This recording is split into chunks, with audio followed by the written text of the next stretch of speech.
everybody, welcome to the Fire It Up with CJ show. Today we're going to be talking about your dreams, specifically lucid dreaming. And we have Robert Wagner here talking about his book, Lucid Dreaming. So, welcome, Robert. Oh, thanks, CJ. It's great to be here. Okay, so let's talk about first what is a lucid dream and how is it so different than there's so many things out there. There's yoga nidra, there's Freud and Jungian interpretation of dreams. Um, there's astral projection. Are they all the same thing? How is lucid dreaming different or similar? Yeah, so when we're talking about lucid dreaming, what we're talking about is the ability to become consciously aware of dreaming while in the dream state. So, for example, you're having a normal dream, but then you see something that's so incredibly odd that you realize, wait a second, this must be a dream. Mm, And so, whenever you realize within a dream you're dreaming, that's a lucid dream. mm-hmm. And so, once you know you're dreaming, then you can decide what you want to do. You can fly around, you can talk to a dream figure, you can project healing energy on your bum knee, you can do all sorts of amazing, amazing things. Mm-hmm. But it varies, it's different than, say, for example, astral projection or out of body experiences. So, in those experiences, for example, someone has a heart attack and then they find themselves floating on the ceiling of the hospital operating room, looking down on their body, and they see the nurses come and go, and all that kind of thing. So, in that kind of experience, that is not a lucid dream. That's a whole different something. Lucid dreaming and astral projection is a little bit similar, but it's similar in the same way that a mountain lion and a house cat are similar. Mm-hmm. They share some characteristics that are similar, but they're not the same. Mm-hmm. And then when it gets to Jungian interpretation, Freudian work, shamanic dreaming, all that kind of stuff.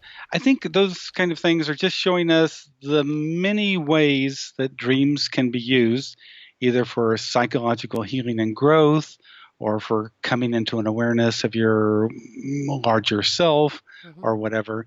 So there's a lot of ways you can take Mm-hmm. dreams, but my specialty is lucid dreaming. Okay, so when I've talked to people who do astral projection and do dream interpretation, they talk about dreams as being your unconscious talking to you. Do you in lucid dreaming do you think of it in the same kind of frame or not? Yeah, that's one way of thinking about it. But I'll tell you, when you become a lucid dreamer and you realize that you're dreaming within the dream, it allows you to do experiments. Hmm. You can do personal experiments, you can do scientific experiments. And what came to me as I went in deeper and deeper into lucid dreaming, I've now been lucid dreaming for 40 years, if you can imagine Wow. that. And I don't have lucid dreams every night. I tell people if they just shoot for a goal of 2 to 4 lucid dreams a month, Wow. that's plenty fine because over time, that's a lot of lucid dreams. So I've had more than 1,000 lucid dreams in that time. But what I discovered is that I would say that dreams are kind of a psychological platform from which information comes and you respond and the information gets sent out. Mm-hmm. And so think of it like this: like let's say that your body consciousness wants to tell you that you have some trouble with your heart or something. Mm-hmm. So in a dream, it would send that information to you like symbolically, and it would see how you would respond. Do you run away from it? Do you accept it? Do you want to know more? And so dreams are really an interplay. They're an Mm-hmm. interplay of information coming, you responding. So it's a way that all the levels of the self, the emotional self, the body consciousness, the larger awareness, it's a framework that they can all interact and get your response. And Mm-hmm. so not everything is critical or a big issue that needs to be responded on immediately or whatever. But some of those powerful dreams, those big dreams like Carl Jung would talk about, some of those are kind of those life-changing dreams where if you respond correctly, it'll transform your life. Mm. So that's how I see it. It's not the unconscious talking to you. It's not kind of a one-way thing. It's actually a conversation. And in a lucid dream, you see it happening in that moment. And Mm. that's the beautiful thing. You see that when you respond differently, oh, now everything changes. Mm. And so that's the beauty of being consciously aware in your dream.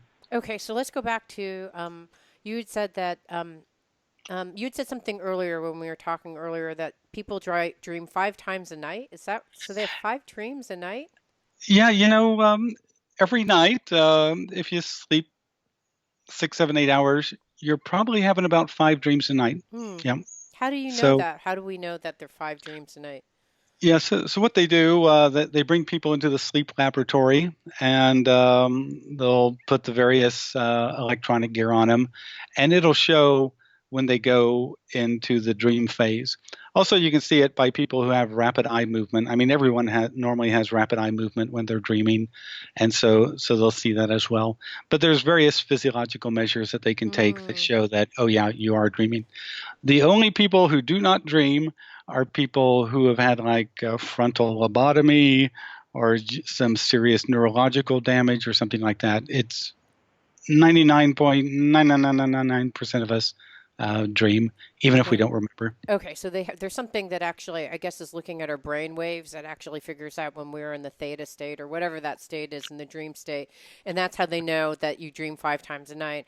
And then how does one know if they're even lucid dreaming? Like I tend to, I remember thinking I'm dreaming, so and I say to myself, get up, like, or if I'm having a nightmare, I'm like, all you have to do is get up, um, but or you know what I mean? Where you're like, this is a dream, but Right, how does one know that one is lucid dreaming? right. So it's normally what happens is you'll see something strange. Like my very first lucid dream happened spontaneously when I was a young kid of 10 or 11. So I find myself in the public library.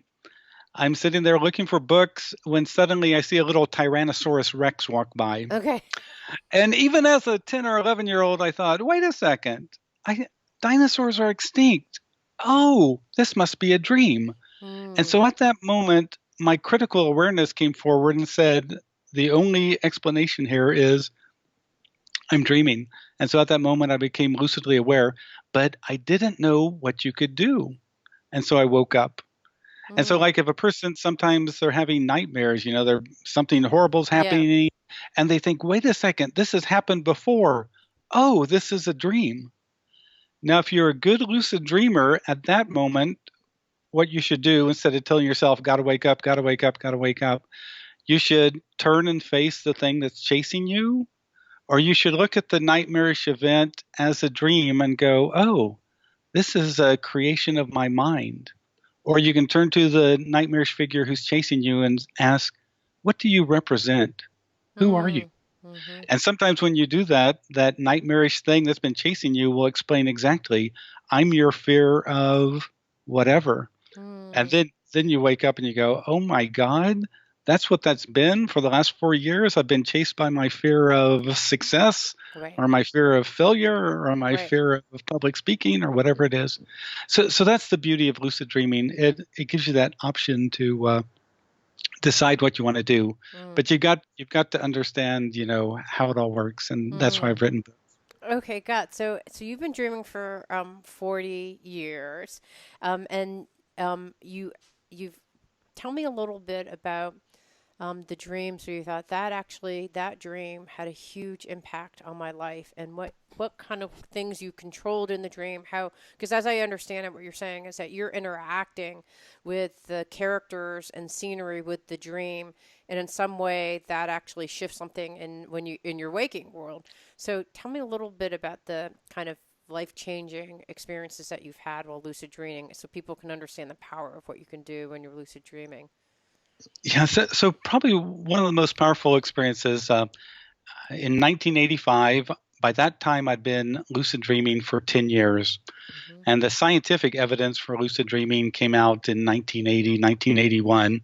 So the first 5 or 6 years, I was just doing it by myself. And I was just like, whoa, whoa. But there's hardly any information out there except like Carlos Castaneda had just a little bit, and there were a Hmm. few people who had just a little bit. But anyway, so I was kind of self taught.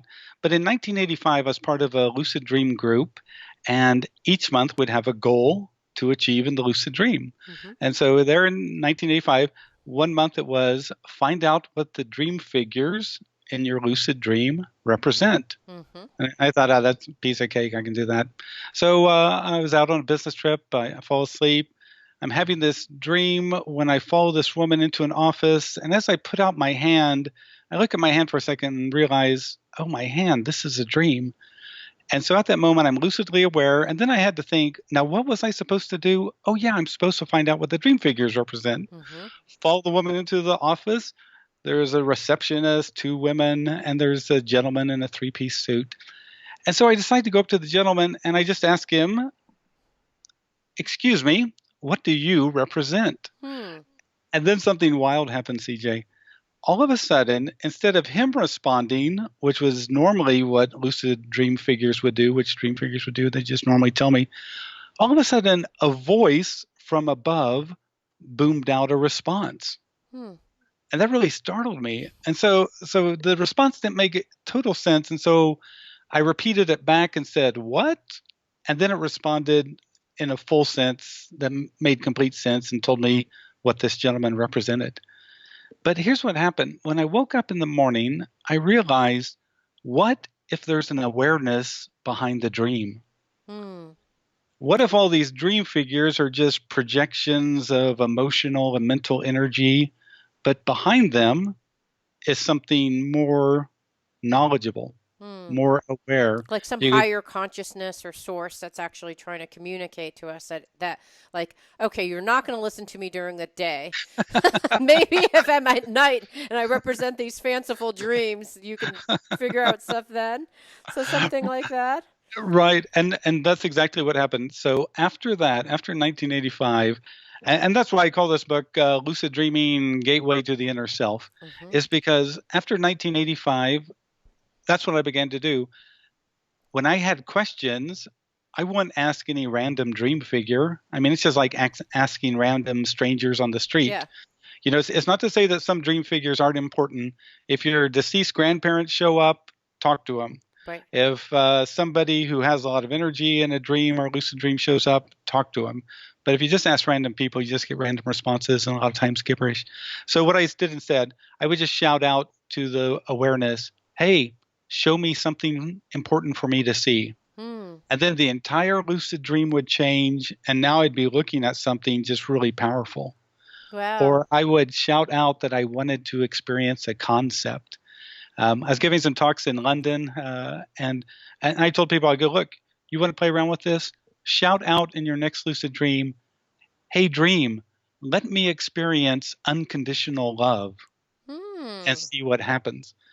I came back about 6 months later to give another talk in London. This woman raised her hand and told the group that she had done that. She had shouted out in a lucid dream, hey, let me experience unconditional love. She said the resulting experience was so powerful that when she said she cried for 15 minutes when she woke up, she said she had never been touched at such a deep level before because in the dream state, so many of the filters are gone. It's just a direct experience from your larger awareness to yourself. And when it gives you that experience of unconditional love, it's just like, whoa. She said she was so utterly happy. She just cried tears of joy for 15 minutes. She said her roommate knocked on her door to see if she's going to go to work, but she was still, trying to kind of compose herself and get herself together. So that's how powerful this can be. And it just happened because in 1985, something unexpected happened in a lucid dream. The dream Right. figure didn't respond, the larger awareness did. Right. So in some ways, if why we dream may be to communicate to some other realms that are out there that are trying to communicate. It's just another way for other realms to communicate to us through images and pictures and things like that. It definitely, when you start to read the experiences of people who have tried this and interacted with their large awareness, not everyone has success, but a lot of people don't believe that there's anything beyond the ego. And so it's kind of, if you're of that mindset that how can there be anything more than me, then you just normally have a hard time.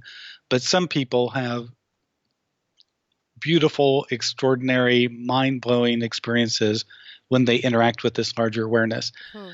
Now, the one thing that I do want to say, it's not a magic genie. It's more like a teacher. And so And so, like a teacher is not going to give you the answers to things that you need to figure out on your own, and the teacher isn't going to take care of, stuff that you should figure out how to do. But it is there it'll respond so often to requests for more information and all. But one thing that's really So beautiful it's though, guidance oriented. It's not like, hey, who will win the Super Bowl? Because I want to make a bet. It's not like it's not predictive in any way. It's more guidance. Is that what you mean by that? well, it might make predictions on occasion. It might tell you something. If you continue on this path, you're going to have Right, trouble. right. So it might do something like that. But what I do want to say is that sometimes like people try some really far out things. Like a good friend of mine, Ed Kellogg, he asks to experience hyperdimensionality. That people Wow. who are into quantum physics, think about, through string theory and all that.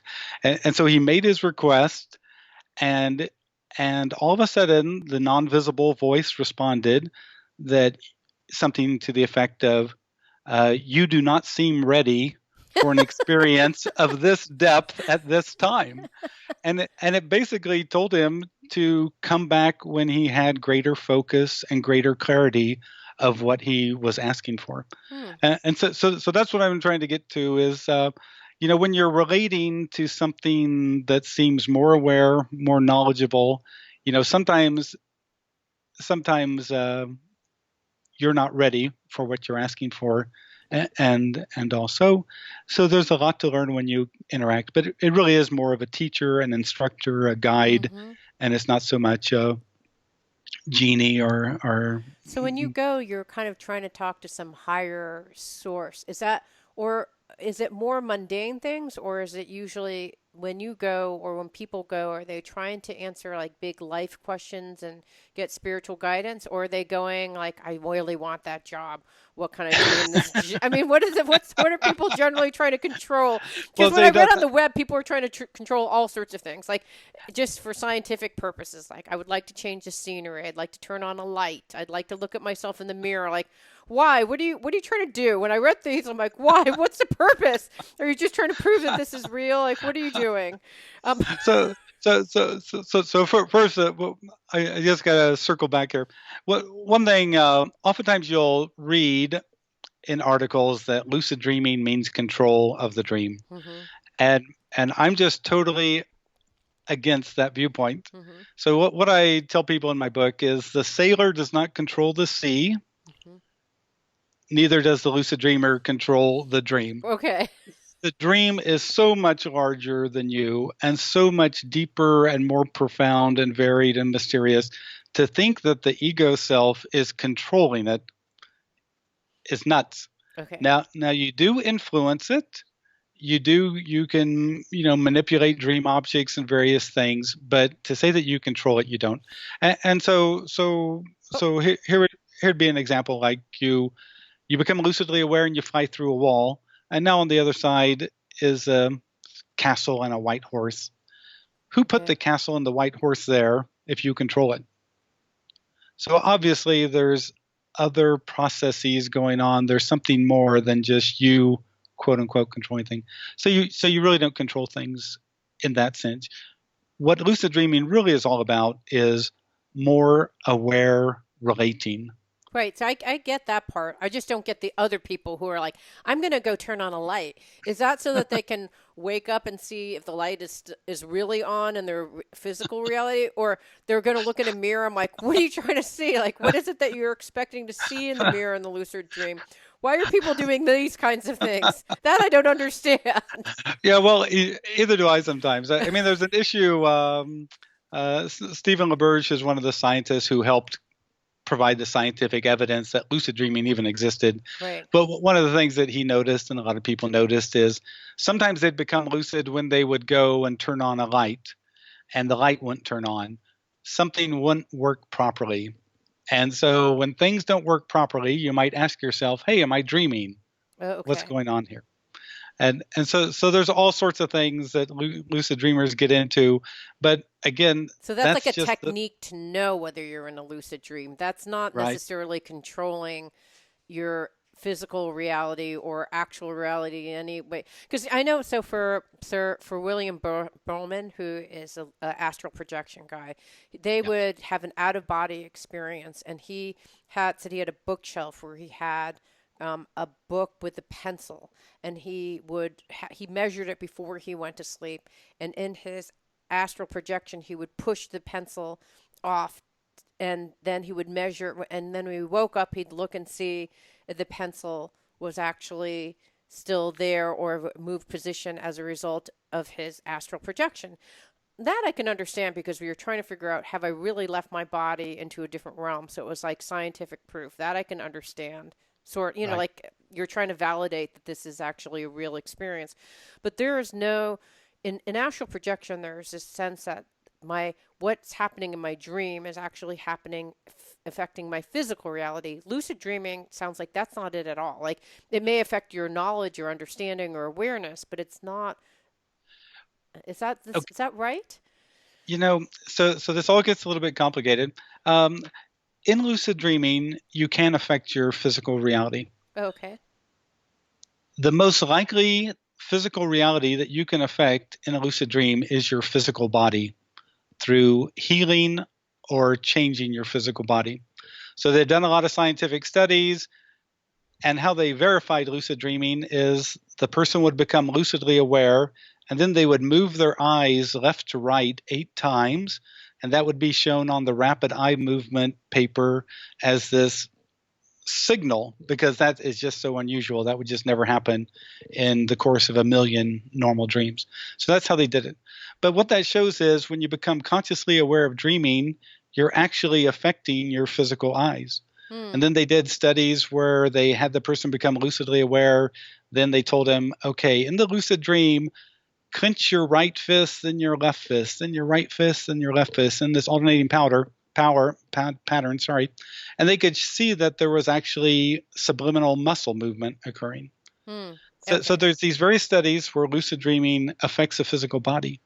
But what I bring up in my first book there, Lucid Dreaming Gateway to the Inner Self, is look, here's a dozen examples of people who have apparently healed themselves in lucid dreams. Hmm. And so again, this was a wonderful example. My friend Ed Kellogg helped me find. He met a woman who had horrible plantar warts on her feet, Mm-hmm. and these plantar warts were so painful she could barely walk. She'd been reading Shakti Gawan, creative visualization, and trying to visualize those suckers to go away, because medically and all nothing would make them go away. And so she'd been visualizing for like 2 months, nothing had happened. So my friend Ed suggests to her that she, in a lucid dream, intend for them to be healed. She becomes lucid. She remembers her goal to heal her. She basically creates a ball of healing light and puts it over each of her feet in the lucid dream, intending for them to be healed. When she wakes, the plantar warts have all turned black, and within 10 days, they all fell off and they never returned. So, so what I'm suggesting here is, in the dream yoga tradition of Buddhism, which uses lucid dreaming as one of the primary Yeah. techniques to kind of see through the nature of reality, that they say that an action performed at the level of a lucid dream is 7 times more powerful than one performed in the waking state. Hmm. Because you have to realize that in a dream state, you're at a very deep platform of the subconscious mind, if you want Right. to put it like that. Right. And so when you direct healing energy in a lucid dream, it can be very powerful. There's wonderful stories of a woman who's going to have a hysterectomy because she had out of control menstrual bleeding, becomes lucidly aware. Her intent was first to heal her uterus, but her larger awareness told her, no, first you have to heal your heart. Hmm. And so, she learned that there was an emotional connection, that it wasn't just some ailment that came out of the blue. It symbolically represented something more powerful going on. And so there's all these wonderful stories. But then also in that same chapter, I give 2 or 3 examples of people who had no change. Hmm. And almost all of these people, like one woman, became lucidly aware, and she went to the dream hospital to find the dream doctor. and asked for a cure. And the dream doctor told her, "Look, you always come at 5 p.m. when I'm ready to leave." And she starts screaming at him, "You're a dream doctor. You have to help me." And he goes, "Okay, do this." And she goes, "Oh, I can't do that. It disagrees with my stomach. I can't eat that kind of food." Oh, And interesting. and so you Wow. begin to see the kind of the psychological resistance occurring. So lucid Mm. dreaming allows you to affect your physical body. You can also heal emotional issues. You'll see people heal phobias. They'll heal They use it in post-traumatic stress disorder to stop recurring nightmares and do all that kind of thing. Hmm. So there's a lot of things you can do. To me, and maybe I'm just because I've had out of body experiences and lucid dreams. To me, a lucid dream is much more profound because it's much more connected to the person's self. If you have an out of body experience and you fly around the neighborhood and all that kind of stuff, great, good for you. You realize that you continue on after life in a body or in a vessel like this. Super, that's great. Right. You push the pencil off the thing, wonderful. But when you start to read these accounts of people healing major emotional trauma, Mm. healing major physical issues, getting information, connecting with that larger awareness, I'm just like, whoa, I'll take lucid dreams any day of the Well, week. just to be fair, I know that William Burnham, he had a physical illness that he had actually cured via astral projection. So I do think that there are realms to do that, and there's a lot of spiritual healing that can happen. Just to be fair for astral Okay, projection, okay, okay, and good I point. will also say when I talked to William Burnham, he had said that it's he's like a pioneer. He's an adventurer. It's like he's getting into the ocean and he's sailing to many different destinations. So it's part fantasy like Star Trek, you're like, where will I go now in my dream? Like it's partially that. And I think also it's partially if you have the intention you can, just to be fair for the astral projection folks out there. Yeah, yeah, Okay, yeah. so do you ever find that affects your sleep? Like, so when I tried astral projection, I did the astral projection. I was like, okay, I can't do this. I'm actually sleep deprived because I keep on trying to, and I almost take off, and then I don't, and then it's like, forget it. It's totally screwing up the quality of my sleep. I cannot do astral projection anymore. Does lucid dreaming, if so when you see your hands and you're like, wait a second, I'm lucid dreaming because there's not a T-Rex in the library. Like, does it somehow affect your quality of sleep? So, so normally what happens is people who have a lucid dream, the next morning they'll wake up with what they call a lucid afterglow. They'll just they'll have this incredible feeling of kind of joy and contentment and I don't know, energy. And sometimes in lucid dreams, when they resolve an issue, some people have been on a buzz for 2 or 3 days later Wow. because they've resolved some big, issue inside of themselves. So normally with lucid dreaming, you do not wake up tired. Instead, you wake up energized. I mean, Right. just like a poet might feel great after completing a poem, Mm. a lucid dreamer, when you wake up from a lucid dream, you're just like, oh man, that was super, and you actually feel different normally, for hours afterwards, Wow. So it's like a deep especially if it's personal powerful. transformation. I mean, it has the potential if you're not like looking in the mirror and doing whatever, like it has the potential. Check on the Yeah, lights. exactly. Like, like I don't know what people are trying to do and control. But it has the potential to have huge personal transformation, is what I'm hearing. If you ask the hard questions, if you're willing to listen, right? Like the woman who wanted that profound healing, but then it's like, I don't want to eat, whatever that she needed to do. Right, Yeah, so it right. has that potentiality. Okay, so now let's go into how do you even like how do okay, we're sold on the idea. Okay. We want to have great personal transformation and healing. How do we go about doing it? You know, there's a number of ways to become lucidly aware, and and and the reason there's different ways is that all of us are different. Hmm. So some of us are great at suggestion. Hmm. If I suggest to you and whatever, sell something to you, just the power of suggestion is enough for you. Hmm. Other people know they need visualization. They're great visualizers, and if they visualize something, they can come through. But here's what I did in 1975 when I was a young guy reading Carlos Castaneda's Journey to Ixtlan. So this was a book one of my brothers had brought home from the university and just threw at me, and I started reading it. So in this book, Carlos is told by his shamanic teacher Don Juan to find his hands in the dream state and realize he's dreaming. And I thought, can a person really do this? Can you realize you're dreaming? And there wasn't an instruction. And so I just made it up. So this is what I did.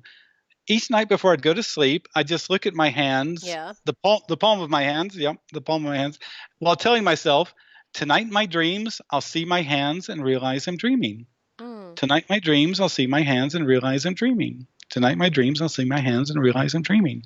So I just kept repeating that over and over like a hypnotic suggestion Right. while staring at my hands. So I'd do that for about 5 or 6 minutes, and then I'd be so sleepy that I'd just turn off the light, Right. go to bed. On the third night of doing this, I'm walking through my high school hallway, and all of a sudden, just like they're spring loaded, boom, my hands popped right in front of my face. Okay, God. So that's how you knew in the dream, like, oh, this is my signal to say. Yep, this is my signal.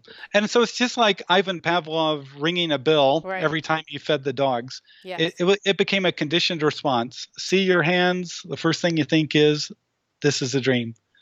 Open up a door, see your hands, this is a dream. Climb a ladder, see your hands, this is a dream. And so all of a sudden, I began to have lucid dreamings quite regularly. But the first time it happened, it was such an amazing thing because all of a sudden, those football player guys walking down the hall, they're dream figures. And this wall over here, and in a lucid dream, it felt cold and nubby, just like it should. You know it's dream stuff. And so I'm wandering through the hallway, and I go to the administration building. I'm standing outside the administration building, and then I did something. I started looking at the incredible detail on the brick.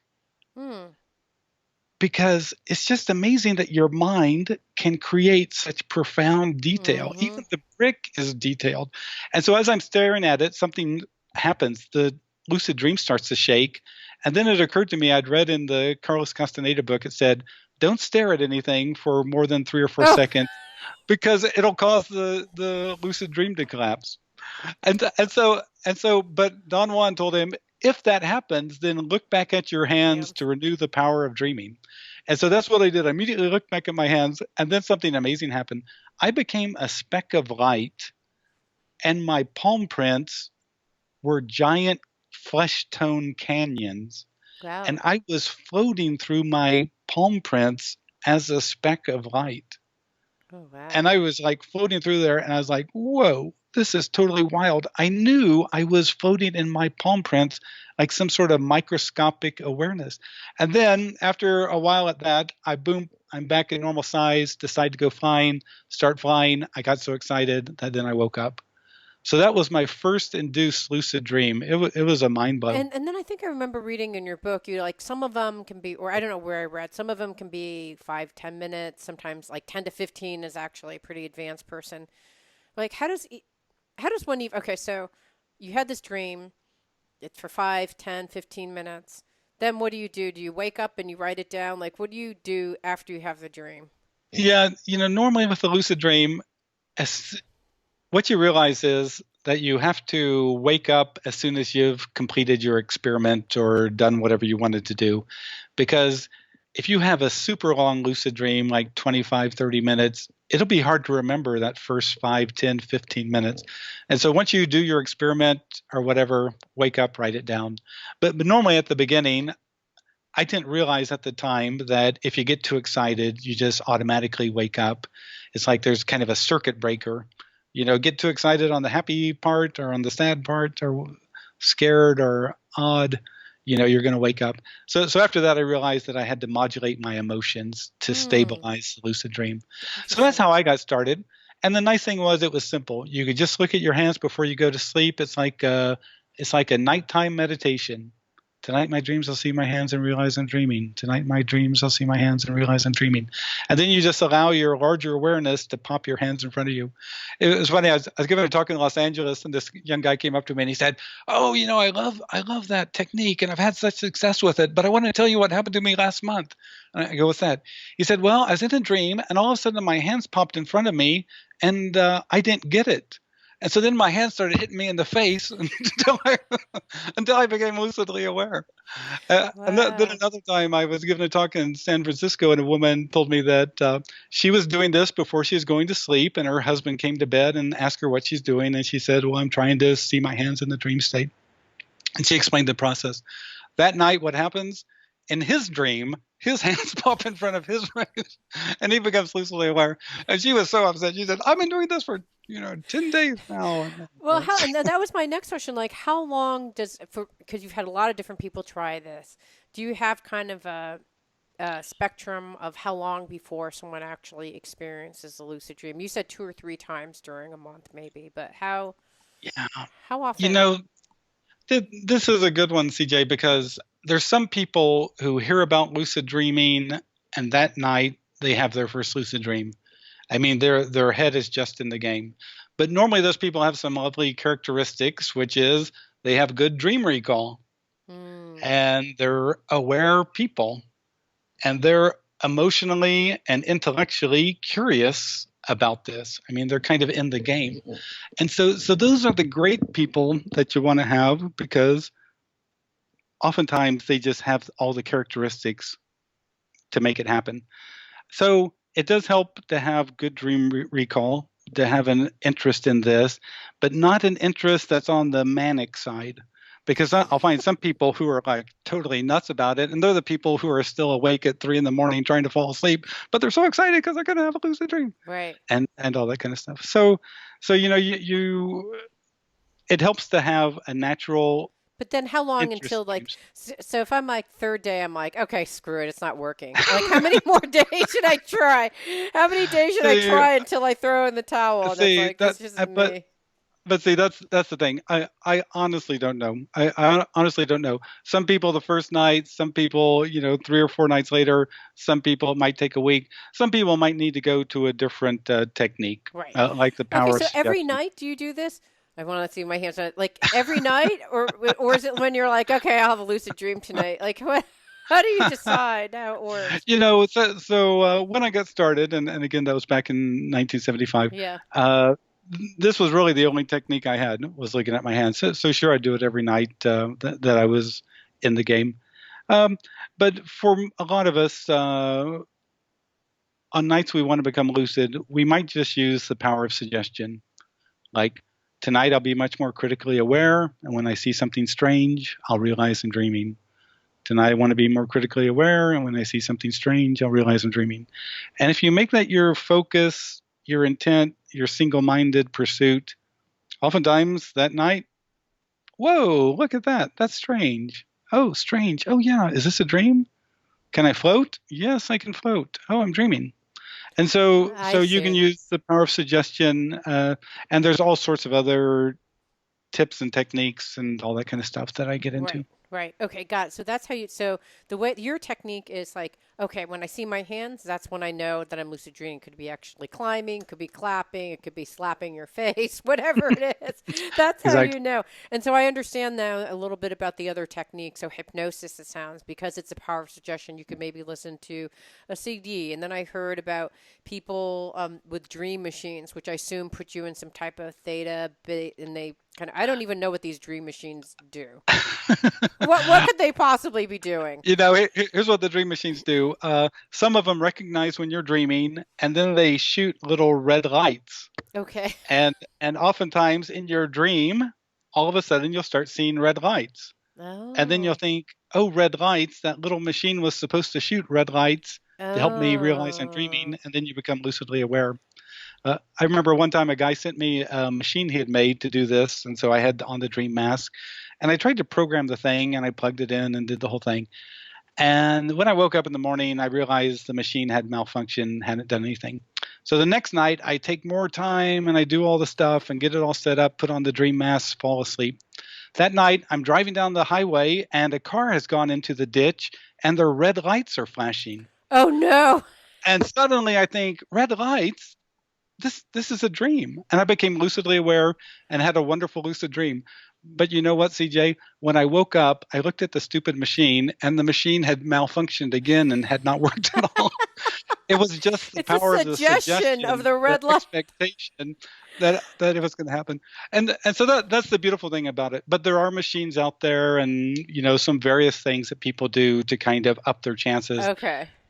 All right. Because I saw that. So there's also this herb, Calia Zakartrici. I don't know. I What is this? So do you know what those herbs are? Have you ever You know, tried them? so so uh, so one thing that I do want to say, a lot of people believe in the powers of herbs or whatever, and probably 90% of them that are promoted will not do anything at all. But there are some natural substances that have been shown to increase your likelihood of having a lucid dream. But the only thing I want to say is, I I myself, I learned the organic way. You just do it through mental work. Right. So it's possible. You don't have to So take it's all these possible. drugs. Yeah.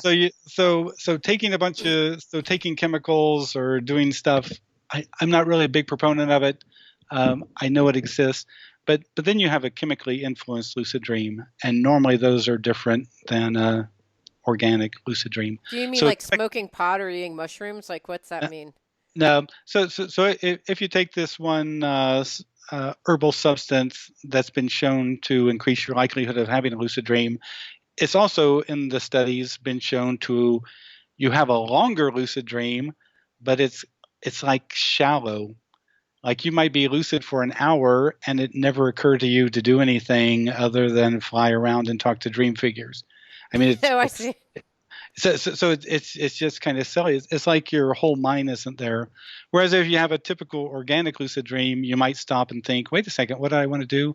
Oh yeah, I wanted to heal myself, or oh yeah, I wanted to overcome this phobia, or whatever. And so that's why a chemically influenced lucid dream has already altered your mindscape. And and again, boy, I'm going to get some angry emails from people. I've already said that OBEs aren't quite as good as lucid dreams, and now I'm saying that that herbal induced lucid dreams aren't as good as organic lucid No, dreams. But what I heard you say is that it actually activates different parts. Like you're going to have a different experience. If your exactly, experience is that you, and a lot of people do, they want to like experience flying, or they want to experience, switching the scenery. Like they would like, it's like a kind of like a trippy kind of thing. So I think if that's yeah. what you want, you could. It sounds like you can get that. But if you're trying to get something like, what's the meaning of my mother's death? Like you're not going to get probably that's like a level of psyche that's deeper than this flying around kind of thing, which Or probably you're not or going to it, get that. or it might not ever occur to you. But anyway, yeah, that's where you are. That's where you are. Okay, okay. So can everyone have from what you can tell? You said that there are people who get kind of crazy about it, like, oh my gosh, I'm not lucid dreaming, like, and they get kind of OCD about it. But can everyone have a lucid dream? Like even people who get like racked out about having a lucid dream, can they experience one? They've done surveys of like college psychology classes. Have you ever become consciously aware in a dream and knew you were dreaming? And so normally when they do that in the US, 70% of the students say yes, they've had a lucid dream. Mm-hmm. And then they ask them, have you ever had this such that you have at least one a month? And about 25% of the group says, yes, I have at least one a month. And so there's probably about a quarter of the population where lucid dreaming isn't really that difficult or whatever. It's something that's just naturally happening. Mm-hmm. They did a study in Germany where they talked to kids from age 6 to 19, and it was amazing. They had kids as young as 6 and 7 having lucid dreams. And they actually interviewed the kids to be sure that they were truly lucid dreams. And some of them had incredible lucid dreams. But there by age 19, like 51% had lucid dreams. And they've done surveys in Germany, I think like 82% and all. So it's relatively common, that people have had a lucid dream, but to have it frequently is the thing. Right. You know, that's when you have to kind of You have to work at it to have it frequently. Like you could maybe like I think I've had lucid dreams, yeah, but I don't know if I consciously did. I didn't do anything with the lucid dream aside from like what the. I wake up and I'm like what the heck? Or I've had actually once where I swear I've had dreams where someone is repeating the same line over and over and over and over again in my dream, and then I wake. I'm like, no, what was that? Like I literally the whole.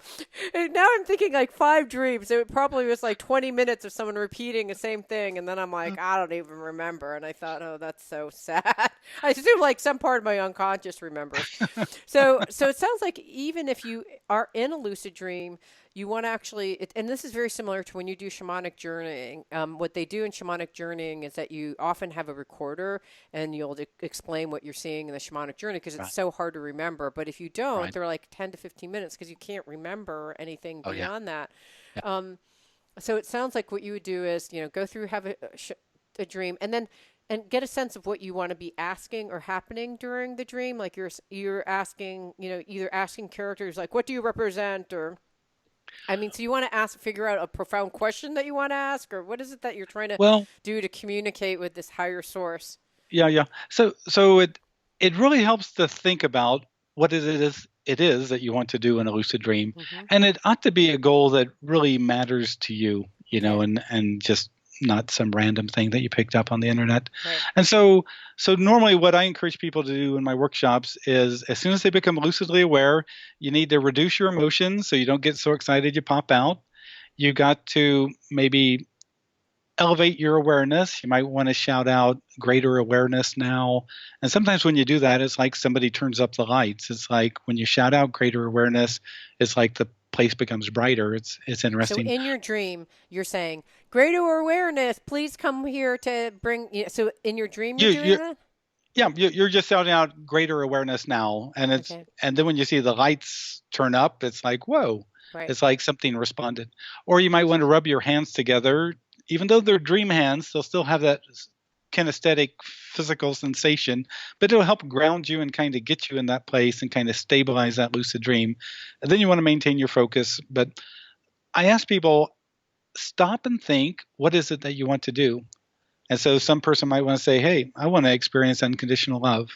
And so if they know how to stop and just shout out to the larger awareness, hey, let me experience unconditional love, then they might have the most profound experience ever. But what you have to be ready for when you interact with that larger awareness is sometimes the entire lucid dream will change. And so you got to be ready. This is something that you want to try to do in your first 10 lucid dreams, because when everything changes, you'll be so totally stunned that you'll lose it. You'll possibly wake up. Right, because the emotion, you're saying you won't be able to modulate your emotions because you'd be like, I'm like, oh, now I don't even get to see what unconditional love looks like.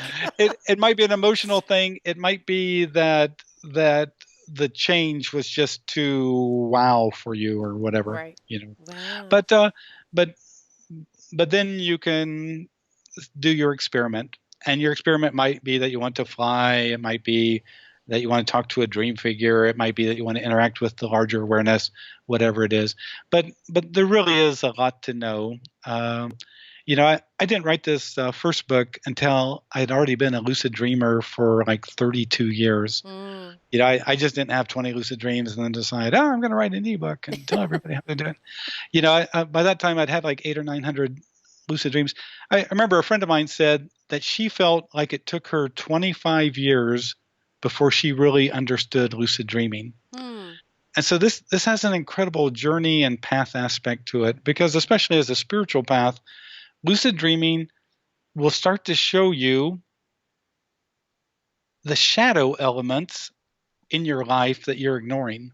And so the shadow is the denied, ignored, repressed aspects of the self. But as you begin to move down that spiritual path, it'll show you these things, not to frighten you, but in hopes that you'll resolve them. So here's an example, CJ. So you become lucidly aware, and here's an angry, hostile dream figure. Now, if you're a thoughtful lucid dreamer who's read my books, you'll know how to respond. And it's not to fight it. It's not to run away and deny it, ignore it. Instead, if you can send it love, compassion, understanding, then all of a sudden this angry dream figure will shrink down to a little kid who comes up and gives you a hug. Hmm. And you'll realize that you've made some sort of psychological transformation. Or you might ask it an open-ended question, like, who are you? What do you represent? And then when it tells you, you'll realize, oh my God, I've been carrying that with me for 20 years now. Mm. And then you go, oh, here's my chance. So like one time, I became lucidly aware. I was in a farmhouse in the South, and the farm wife put beans on my plate, and I thought, what? What's going on here? I don't live in the South. And so I realized I was dreaming, but I could feel energy behind me. Hmm. And so Carl Jung said that the shadow often was there in the shadow place behind you. Oh, So I knew interesting. that I needed to turn around and find out what's going on here. Turn around. It's an attractive young black woman who looks about 21 or something. I pick her up. I put her right in front of me, and I ask her an open-ended question. Who are you? Who are you? And that's when she says, I am a discarded aspect of yourself. Hmm. And so then I, Hmm. as a lucid dreamer, have to figure out, how do you respond to a discarded aspect of yourself? And so Hmm. I thought, well, if she's been discarded, she wants to be accepted. Mm-hmm. And so from my heart, I just totally accepted her. And then something really weird happened. She began to shrink down, but then she shrank down so much she became bits of colored light that then came into my body and gave me such an energetic jolt that I woke up immediately. Wow. And so when I woke up that next day, I realized energetically, I'm a different person. There's something changed inside of me. And so Wow. each day I realized something's different, something's different. It was a week later, it finally hit me what it was all about. Every day that week, I'd been thinking, I should try to write that book on lucid dreaming, that project I discarded 2 years ago because it just seemed impossible. And I realized, oh crap, I reintegrated all that energy I put into that book project. I got in about 50, 60 pages and just hit a wall and couldn't go any further. Right. But now I was reintegrating all that energy, and I went ahead and wrote my book, Lucid Dreaming Gateway to the Inner Self. That is the So best story ever. so that's what I'm saying.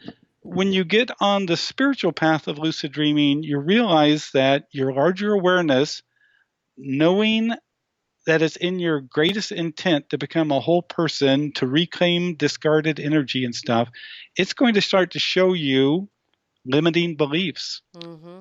It's going to start to show you negative energy that you need to resolve to move forward. Mm-hmm. Or healing, or it can Oh, give you heal. healing. It could do all sorts of different things. It sounds like you're basically just, it sounds like convening with the divine and having the ability to do whatever get clarity on whatever you want to. I Oh, love it.